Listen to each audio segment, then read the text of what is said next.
Hello everyone, welcome to my channel. তো চলো, আমি আবার এসে গেছি আজকে একটা মেনু নিয়ে। তো আজকের মেনুটা দেখো কি করছি। আজকে হচ্ছে উচ্ছের দোরমা করব আমি দেখো কতটা উচ্ছে নিয়েছি, নিয়ে দেখো ভেতর দিয়ে এরকম দানাগুলো ফেলে দিয়েছি, দিয়ে এটা একটু নুন দিয়ে আমি সেদ্ধ করে নিয়েছি হালকা। আর এর মধ্যে দেবো হচ্ছে তোমার পেঁয়াজটা আস্ত ভাজবো, কড়ার মধ্যে ভাজবো। ভাজার পর কাঁচা লঙ্কা, ধনে গুঁড়ো আর দু রকম সর্ষে নিয়েছি, দেখো কালো সর্ষে, সাদা সর্ষে। এই সর্ষেটা দেবো আর এই আমটা দেবো, দিয়ে সব কটাকে একসাথে আমি পেস্ট করব। পেস্ট করার পর একটু নুন আর একটু হলুদ দেবো, দিয়ে যেই ভাজা ভাজা হয়ে যাবে তখন আমি এই সর্ষের এই পুরের ভেতর দিয়ে আবার সেটাকে আমি তেলে ভাজবো। যাই হোক, আমি তোমাদের পরের স্টেপ দেখাচ্ছি। এখন এইগুলো আমি সব সেদ্ধ করে রেখেছি, এখন মশলাটা পেস্ট করে আমি কড়াই মশলাটা ভাজতে শুরু করি। তোমরা দেখো দেখো প্রথমে আমি কড়াই তেল দিলাম, দিয়ে একটু সর্ষে ফোড়ন দিলাম, অল্প একটু সামান্য সর্ষে ফোড়ন।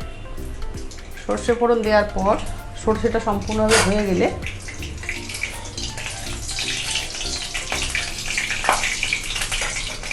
তারপর এর মধ্যে আমি পেঁয়াজ কুচিগুলো সব দিয়ে দেবো।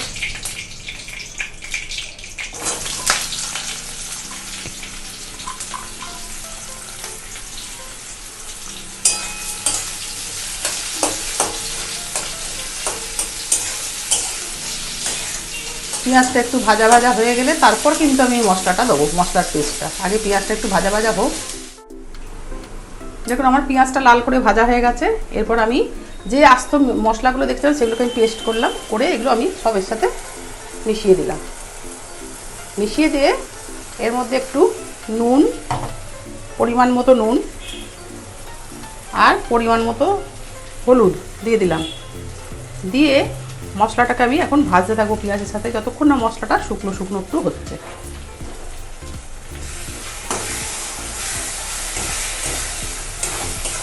মশলাটা ভাজা রেডি। মশলাটা ঠিক এইরকম হবে, লাল শুকনো শুকনো একদম পেঁয়াজ দিয়ে।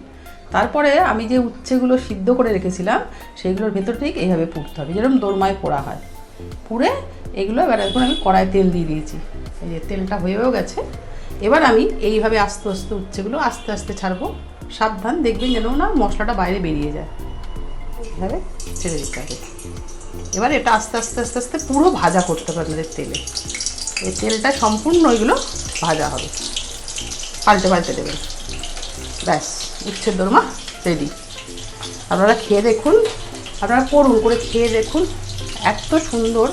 মানে এটা দিয়ে আপনি যা ভাত খান তার অর্ধেকটা আপনি খেয়ে নিতেন। গরম গরম ভাতে আপনি প্রথমেই এটা নেবেন, প্রথম পাতেই আপনি, মানে আমি গ্যারেন্টি দিয়ে বলতে পারি আপনি অর্ধেক ভাত খেয়ে নিতে পারবেন এটা দিয়ে।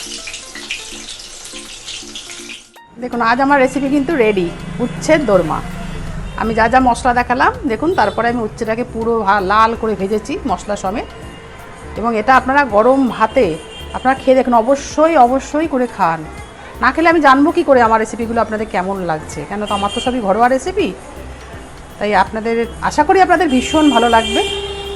তো যদি ভালো লেগে থাকে অবশ্যই আমাকে একটু শেয়ার, একটু লাইক আর সাবস্ক্রাইব করে দেবেন। Thank you.